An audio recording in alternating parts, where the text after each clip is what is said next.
ഒന്നാം നൂറ്റാണ്ടിൽ saint Thomas ഭാരതത്തിൽ വന്നിട്ടുണ്ട്. ആ വന്നിട്ടുണ്ടെങ്കിൽ അന്ന് 40-ലധികം യഹൂദന്മാർ ക്രിസ്തുമാർഗം സ്വീകരിച്ചു. തദ്ദേശീയരായ പ്രിയപ്പെട്ടവരും യേശുവിനെ സ്വീകരിച്ചിട്ടുണ്ട്. ആ തദ്ദേശീയരായവർ അത് ബ്രാഹ്മണന്മാരല്ല. ആ കാലഘട്ടത്തിലെ ചരിത്ര വസ്തുതകൾ പരിശോധിച്ചാൽ ദ്രാവിഡ സംസ്കാരങ്ങൾ പേറുന്ന ജനതയാണ് എന്നുള്ള കാര്യത്തിൽ യാതൊരു തർക്കവുമില്ല.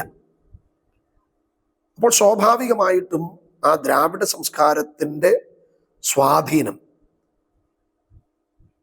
ക്രിസ്തുമാർഗത്തോട് എത്രത്തോളം ബന്ധപ്പെട്ടിരിക്കുന്നു എന്ന് സാമൂഹികമായ സാംസ്കാരികമായ പശ്ചാത്തലങ്ങൾ വിശകലനം ചെയ്താൽ മാത്രമേ അതിൻ്റെ വസ്തുതയിലേക്ക് നമ്മളെ എത്തിക്കാൻ കഴിയൂ എന്ന് നമ്മൾ മനസ്സിലാക്കണം. ഈ വീഡിയോ ശ്രദ്ധിക്കുന്ന എല്ലാ മാന്യ പ്രിയപ്പെട്ടവർക്കും സ്നേഹവന്ദനം. ചരിത്രത്തിൻ്റെ പിതാവ് എന്നറിയപ്പെടുന്നത് ഹെറോഡോട്ടസ് ആണ്. എന്നാൽ സഭാചരിത്രവുമായി ബന്ധപ്പെട്ട് അതിൻ്റെ തുടക്കം അത് ചരിത്ര പുസ്തകമായ അപ്പോസ്തല പ്രവൃത്തികളുടെ പുസ്തകത്തിൽ നിന്നാണ് സഭയെ സംബന്ധിച്ചുള്ള ചരിത്ര വിവരണം നമുക്ക് ലഭിക്കുന്നത്. എന്നാൽ അപ്പോസ്തല പ്രവൃത്തിക്ക് ശേഷം സഭാചരിത്രം സംബന്ധിച്ച് നമുക്ക് കിട്ടുന്ന വിവരങ്ങൾ കൈസരിയിലെ യുസേബിയസ് എന്ന് പറയുന്ന സഭാപിതാവ് എഴുതിയ രേഖയിൽ നിന്നാണ്.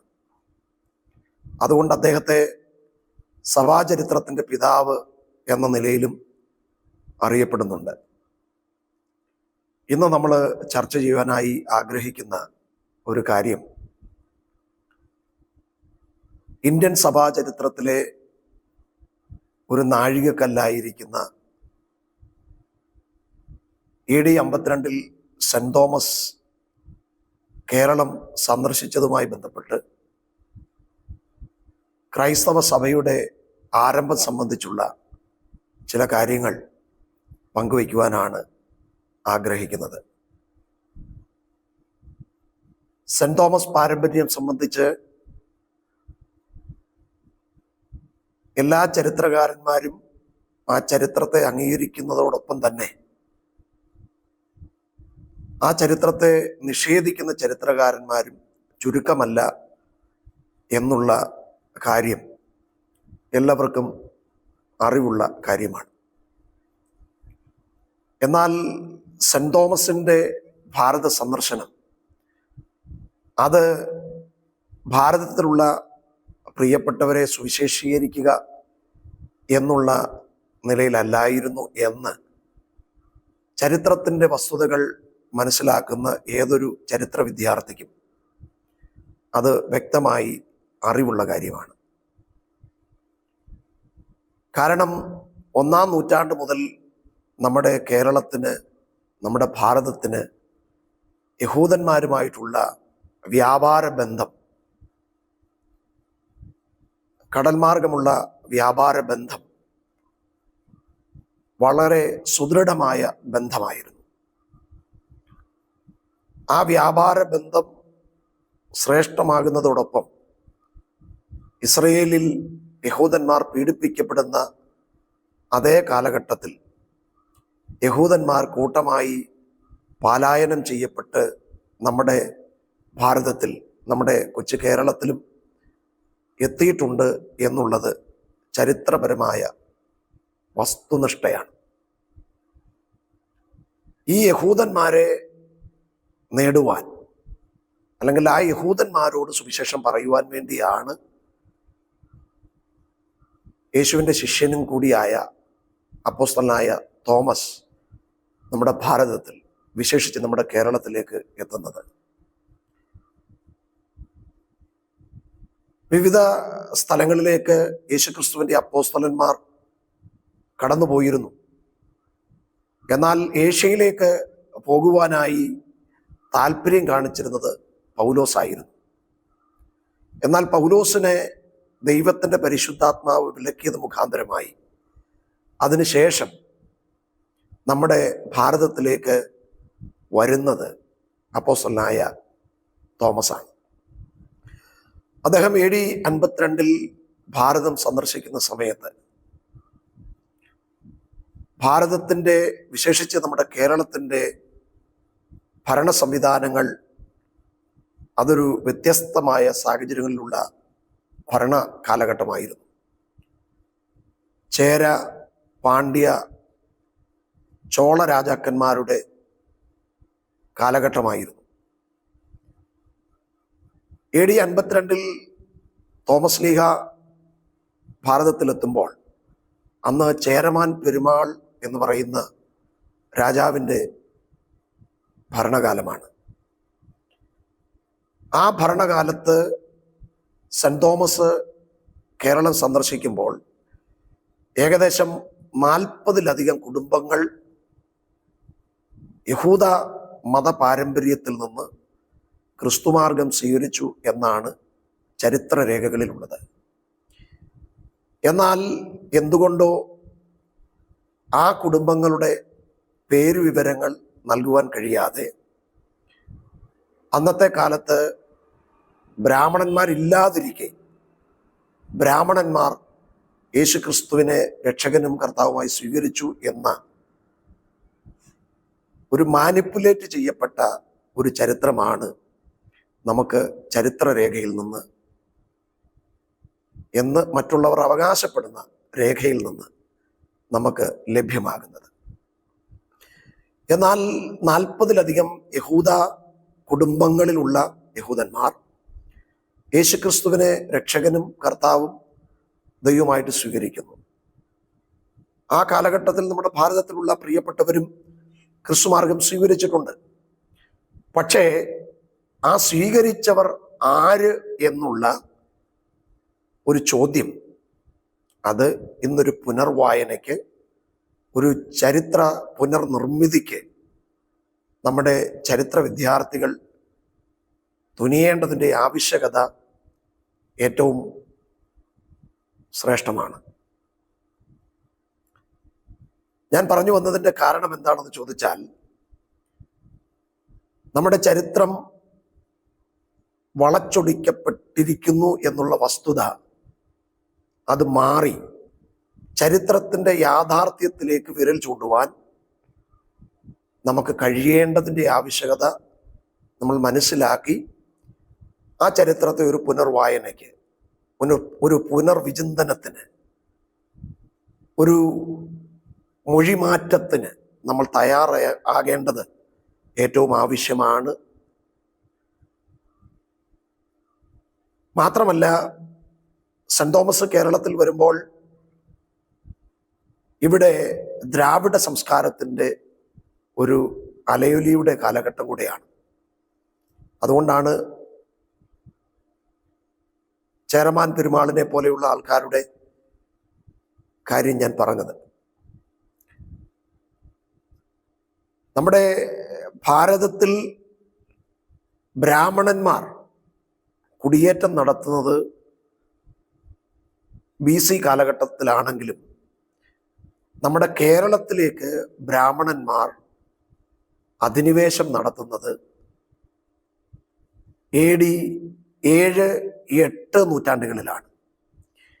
AD 7-നും 8-നും കേരളത്തിലേക്ക് കുടിയേറ്റം ചെയ്യപ്പെട്ട ബ്രാഹ്മണന്മാർക്ക് എങ്ങനെയാണ് AD 52 സെൻറ് തോമസ് ഭാരതം സന്ദർശിക്കുമ്പോൾ, കേരളം സന്ദർശിക്കുമ്പോൾ യേശുക്രിസ്തുവിനെ അറിയുവാനായിട്ടുള്ള സാധ്യതകൾ എന്താണ്? അതുതന്നെ ചരിത്രപരമായ ഒരു വലിയ തെറ്റ് തന്നെയാണ് എന്ന് നമുക്ക് മനസ്സിലാകും. അപ്പോൾ ഞാൻ പറഞ്ഞത്, 1-ാം നൂറ്റാണ്ടിൽ സെൻറ് തോമസ് ഭാരതത്തിൽ വന്നിട്ടുണ്ട്. ആ വന്നിട്ടുണ്ടെങ്കിൽ അന്ന് 40-ലധികം യഹൂദന്മാർ ക്രിസ്തുമാർഗം സ്വീകരിച്ചു. തദ്ദേശീയരായ പ്രിയപ്പെട്ടവരും യേശുവിനെ സ്വീകരിച്ചിട്ടുണ്ട്. ആ തദ്ദേശീയരായവർ അത് ബ്രാഹ്മണന്മാരല്ല. ആ കാലഘട്ടത്തിൻ്റെ ചരിത്ര വസ്തുതകൾ പരിശോധിച്ചാൽ ദ്രാവിഡ സംസ്കാരങ്ങൾ പേറുന്ന ജനതയാണ് എന്നുള്ള കാര്യത്തിൽ യാതൊരു തർക്കവുമില്ല. അപ്പോൾ സ്വാഭാവികമായിട്ടും ആ ദ്രാവിഡ സംസ്കാരത്തിൻ്റെ സ്വാധീനം ക്രിസ്തുമാർഗത്തോട് എത്രത്തോളം ബന്ധപ്പെട്ടിരിക്കുന്നു എന്ന് സാമൂഹികമായ സാംസ്കാരികമായ പശ്ചാത്തലങ്ങൾ വിശകലനം ചെയ്താൽ മാത്രമേ അതിൻ്റെ വസ്തുതയിലേക്ക് നമ്മളെ എത്തിക്കാൻ കഴിയൂ എന്ന് നമ്മൾ മനസ്സിലാക്കണം. AD 52 സെന്റ് തോമസ് കേരളത്തിൽ വരുമ്പോൾ നമ്മുടെ സഭാചരിത്ര രേഖകളിൽ, അത് മുണ്ടാടൻ്റെ ചരിത്രരേഖകളാകട്ടെ, ഏത് ചരിത്രരേഖകൾ എടുത്ത് പരിശോധിച്ചാലും, ഹ്രാൻ കൂമയുടെ ചരിത്ര പുസ്തകം എടുത്ത് പരിശോധിച്ചാലും, ഓർത്തഡോക്സ് പാരമ്പര്യങ്ങളിലുള്ള പാരമ്പര്യ ചരിത്രം എടുത്ത് പരിശോധിച്ചാലും അവിടെയെല്ലാം വിശദമാക്കുന്ന ഒരു കാര്യം, സെന്റ് തോമസ് കേരളത്തിൽ വരുമ്പോൾ പകലോമറ്റം, ശങ്കരാപുരി, കള്ളി, കാളിയാങ്കൽ എന്നു പറയുന്ന കുടുംബങ്ങൾ ക്രിസ്തുമാർഗം സ്വീകരിച്ചു എന്നും 7.5 പള്ളി സെന്റ് തോമസ് സ്ഥാപിച്ചു എന്നുമാണ് അവരവകാശപ്പെടുന്നത്. ആ അവകാശവാദത്തോട് ചരിത്രപരമായി വസ്തുതകൾ നിരത്തുവാൻ നമുക്ക് കഴിയുന്നില്ല എന്നത് ഒരു യാഥാർത്ഥ്യമാണ്. കാരണം അപ്പോസ്തല പ്രവർത്തികളുടെ പുസ്തകത്തിന്റെ ചരിത്രരേഖകൾ നമ്മൾ പരിശോധിച്ചാൽ യേശുവിൻ്റെ ശിഷ്യന്മാർ ചിതറപ്പെട്ട സ്ഥലങ്ങളിൽ പോകുന്നിടത്തെല്ലാം അവർ സഭ സ്ഥാപിച്ചത് വീടുകളിലാണ്, ഹൗസ് ചർച്ചസുകളാണ്, സ്ഥലം സഭകളാണ്. അപ്പോൾ സ്വാഭാവികമായും നമ്മൾ മനസ്സിലാക്കേണ്ട ഒരു കാര്യം, നിരണം, നിലയ്ക്കൽ, കോക്കമംഗലം, കൊല്ലം എന്നിത്യാദി പള്ളികളോ അരപ്പള്ളിയോ സെന്റ് തോമസ് സ്ഥാപിച്ചു എന്ന് വിശ്വസിക്കാൻ അപ്പോസ്തല പ്രവൃത്തികളിലെ അപ്പോസ്തലന്മാരുടെ പ്രവർത്തന രീതികൾ കൊണ്ട് നമുക്ക് സ്ഥാപിക്കാൻ പ്രയാസമുള്ള കാര്യമാണ്. കാരണം അവർ സ്ഥാപിച്ച സഭകളെല്ലാം സ്ഥലം സഭകളോ ഹൗസ് ചർച്ചസുകളോ ആണ്. നമ്മൾ സ്ഥലം സഭകൾ എന്നുള്ള നിലയിൽ നമ്മൾ ഇവിടെ സഭാചരിത്രത്തിൽ രേഖകൾ നിരത്താൻ ശ്രമിക്കുമ്പോൾ സെന്റ് തോമസ് കേരളത്തിൽ വന്ന് സ്ഥാപിക്കുന്ന സഭകൾ മധുപയിട്ട് വേർതിരിച്ച് അതിപരിശുദ്ധ സ്ഥലവും പരിശുദ്ധ സ്ഥലവും പ്രാകാരവും എന്നുള്ള നിലയിൽ ഒരിക്കലും അപ്പോസ്തലനായ പൗലോസിന് സ്ഥാപിക്കാൻ കഴിയില്ല. കാരണം അത് യെരുശലേം ദേവാലയത്തിന്റെ നിർമ്മിതിയുമായി ബന്ധപ്പെട്ടിട്ടുള്ള ഒരു സാധാരണ രീതിയായിരുന്നു. അപ്പോൾ സെന്റ് തോമസ് കേരളത്തിൽ വന്ന് സ്ഥാപിച്ച സഭകൾക്ക് നിരണം പള്ളിയോ നിലയ്ക്കൽ പള്ളിയോ കോക്കമംഗലം പള്ളിയോ സ്ഥലനാമങ്ങളിലാണ് അറിയപ്പെടുന്നതെങ്കിലും ആ പള്ളിക്കകത്തെ നിർമ്മിതിയിൽ അതിൻ്റെ ചരിത്ര സത്യത്തെ നമുക്ക് ഉൾക്കൊള്ളുവാനായിട്ട് കഴിയുകയില്ല. ഹൗസ് ചർച്ചസുകളിൽ മധുബയുടെ ആവശ്യമില്ല, ഹൗസ് ചർച്ചസുകളിൽ അതിപരിശുദ്ധ സ്ഥലത്തിൻ്റെ ആവശ്യമില്ല, പ്രാകാരത്തിൻ്റെ ആവശ്യമില്ല. ക്രിസ്തുവിന്റെ ക്രൂശീകരണത്തോടുള്ള ബന്ധത്തിൽ യെരുശലേം ദേവാലയത്തിന്റെ തിരശീല രണ്ടായി പിളർക്കപ്പെടുന്നുണ്ട്. അപ്പോൾ തിരശീലയുടെ ആവശ്യകത എന്തുകൊണ്ടാണ് സെന്റ് തോമസ് സ്ഥാപിച്ചു എന്ന് നമുക്ക് പറയാനായിട്ട് പറ്റുക. അപ്പോൾ സെന്റ് തോമസ് സ്ഥാപിച്ച സഭകൾക്ക് അങ്ങനെ ഒരു സംവിധാനത്തിൻ്റെ മാതൃക ഉൾക്കൊള്ളുവാൻ കഴിയത്തില്ല എന്നുള്ള വസ്തുത പലപ്പോഴും നമ്മൾ മറന്നു പോകുന്നു എന്നുള്ളതാണ് യാഥാർത്ഥ്യം. അപ്പോൾ സെന്റ് തോമസ് സ്ഥാപിച്ച സഭ അത് സ്നാനമുള്ള, യേശുക്രിസ്തുവിനെ രക്ഷകനും കർത്താവുമായി സ്വീകരിക്കുന്ന, മാനസാന്തരപ്പെടുന്നവര് യേശുവിൻ്റെ കൽപ്പന ജലത്തിൽ സാക്ഷീകരിച്ച് ആ സാക്ഷീകരണത്തിന്റെ ഭാഗമായി സ്ഥലം സഭയോട് ചേർന്നവരാണ് ആ സഭയിലെ അംഗങ്ങൾ. അത് സെന്റ് തോമസ് AD 52 വരുമ്പോൾ തദ്ദേശീയരായ പ്രിയപ്പെട്ടവരും അതോടൊപ്പം തന്നെ ഞാൻ ആദ്യം പറഞ്ഞതുപോലെ 40-ൽ പരമുള്ള യഹൂദന്മാരുടെ സ്വാധീനവുമായിരുന്നു ആ സഭയിൽ ഉണ്ടായിരുന്നത്. അപ്പോൾ ഈ ചരിത്ര വസ്തുതകളെ നമ്മൾ കാറ്റിൽ പറത്തിക്കൊണ്ട് നമ്മുടെ ചരിത്ര നിർമ്മിതിയെ നമ്മൾ തെറ്റായ ദിശയിലേക്ക്, തെറ്റായ അവലോകനത്തിലേക്ക് നമ്മൾ എത്തിച്ചു എന്നത് അപകടകരമായ ഒരു കാര്യം തന്നെയാണ്. ഇനി അന്നത്തെ ഭരണകാലഘട്ടങ്ങൾ എടുത്ത് പരിശോധിച്ചാൽ, സാംസ്കാരിക പാരമ്പര്യങ്ങൾ എടുത്ത് പരിശോധിച്ചാൽ, ചെപ്പോട് ചേരമാൻ പെരുമാൾ നൽകുന്നുണ്ട്. അപ്പോൾ ചെപ്പോട് നൽകുന്നത് ആ ചരിത്ര വസ്തുതകളുമായി ബന്ധപ്പെട്ടിട്ട് തന്നെയാണ്. അത് ചേരമാൻ പെരുമാളാണ് കൊടുക്കുന്നത്. അപ്പോൾ ചേരമാൻ പെരുമാൾ ജീവിച്ചിരുന്ന കാലഘട്ടം എന്ന് പറയുന്നത് AD 1-ാം നൂറ്റാണ്ടിലാണ്. ആ 1-ാം നൂറ്റാണ്ടുകളിൽ ബ്രാഹ്മണന്മാരുടെ മൈഗ്രേഷൻ കേരളത്തിൽ സാധ്യമായിട്ടില്ല. അപ്പോൾ മൈഗ്രേഷൻ സാധ്യമാകുന്നത് കുലശേഖര കാലഘട്ടത്തിലാണ്. കുലശേഖര കാലഘട്ടം 8 മുതലുള്ള നൂറ്റാണ്ടുകളിലാണ്. അപ്പോൾ കുലശേഖര കാലഘട്ടങ്ങളിൽ കുലശേഖര രാജവംശത്തിൽപ്പെട്ടവരാണ് ബ്രാഹ്മണ ആധിപത്യത്തിന് സ്ഥാനം നൽകുകയും ബ്രാഹ്മണ കുടുംബങ്ങൾ കേരളത്തിൽ സ്ഥിരതാമസത്തിന് അനുവാദം നൽകുകയും ചെയ്യുന്നത് കുലശേഖര രാജാക്കന്മാരുടെ കാലഘട്ടമാണ്. കുലശേഖര രാജാക്കന്മാരുടെ പേര് തന്നെ നമുക്ക് അവിടെ കാണാനായിട്ട് കഴിയുന്നുണ്ട്. അപ്പോൾ ഈ ചരിത്ര വസ്തുതകളെ നമ്മൾ കാറ്റിൽ പറത്താൻ പാടില്ല. ഒരു പക്ഷേ നമ്മൾ ബ്രാഹ്മണ അടിസ്ഥാന ക്രിസ്ത്യാനിറ്റി പറയാൻ ആഗ്രഹിക്കുന്നതിന് കാരണം ഒരു പ്രയോറിറ്റി ക്രിസ്തുമാർഗത്തിന് കിട്ടട്ടെ എന്നതുകൊണ്ടാകാം. അതൊരു മാനവികതയുടെ പ്രശ്നമാണ്, അതൊരു ഐഡന്റിറ്റിയുടെ പ്രശ്നമാണ്. ക്രിസ്തുമാർഗം ഐഡന്റിറ്റിയുടെ ക്രൈസിസിലേക്ക് മാറാനായിട്ട് പാടില്ല.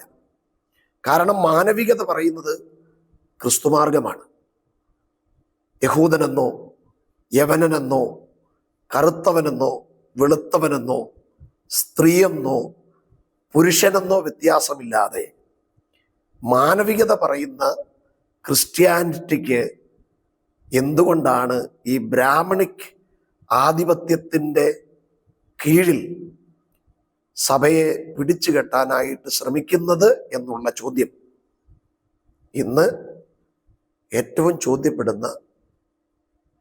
ചോദ്യം ചെയ്യപ്പെടുന്ന ഒരു വസ്തുതയാണ്. അതുകൊണ്ട് ആ സെന്റ് തോമസ് പാരമ്പര്യങ്ങളിൽ നമ്മൾ വിശ്വസിക്കുന്നതിൽ തെറ്റില്ല. പക്ഷേ സെന്റ് തോമസ് കേരളത്തിൽ വരുമ്പോൾ ഇവിടുത്തെ ദ്രാവിഡ സംസ്കാരത്തിലെ പ്രിയപ്പെട്ടവരാണ് ക്രിസ്തുമാർഗത്തെ സാംശീകരിച്ചിട്ടുള്ളത്. ആ കാലഘട്ടത്തിൽ ഭാരതത്തിൽ പാർത്തിരുന്ന 40-ലധികം യഹൂദന്മാരാണ് അത് സാക്ഷികളായി മാറിയിട്ടുള്ളത്. അപ്പോൾ ഈ ചരിത്ര വസ്തുതകളെ, അതുകൊണ്ടാണ് MGS നാരായണനെ പോലെയുള്ള ചരിത്രകാരന്മാർ സെന്റ് തോമസ് പാരമ്പര്യങ്ങളിൽ പോലും വിശ്വസിക്കാത്തതിന് കാരണം അതാണ്. MGS നാരായണന്റെ ചരിത്ര രേഖകളെടുത്ത് പരിശോധിച്ചാൽ അത് നമുക്ക് വ്യക്തമായി മനസ്സിലാകും. അദ്ദേഹം ഒരു മലയാളി കൂടിയാണല്ലോ. അപ്പോൾ ഞാൻ പറഞ്ഞതിൻ്റെ സാരം എന്താണെന്ന് ചോദിച്ചാൽ, നമ്മുടെ ചരിത്ര വസ്തുതകളെ നിരാകരിക്കുന്ന തലത്തിലേക്ക് നമ്മൾ ക്രൈസ്തവ ചരിത്രം മാറ്റുവാൻ പാടില്ല. നമുക്കറിയാം, ക്രൈസ്തവ ചരിത്രത്തിന് മറ്റൊരു മാനിപ്പുലേറ്റ് ചെയ്യപ്പെട്ട ചരിത്രം നമുക്കറിയാം. കോൺസ്റ്റന്റൈൻ ചക്രവർത്തിയുടെ കാലഘട്ടം, AD 300-ന് ശേഷമുള്ള കാലഘട്ടം. കുസ്തന്തനോസ് ചക്രവർത്തിയുടെ മാനസാന്തരം അത് ജെന്യൂൻ ആണോ അല്ലയോ എന്നുള്ളത് ഇപ്പോഴും ഒരു കാണാമറയത്ത് നിൽക്കുന്ന ചരിത്ര വസ്തുതയാണ്.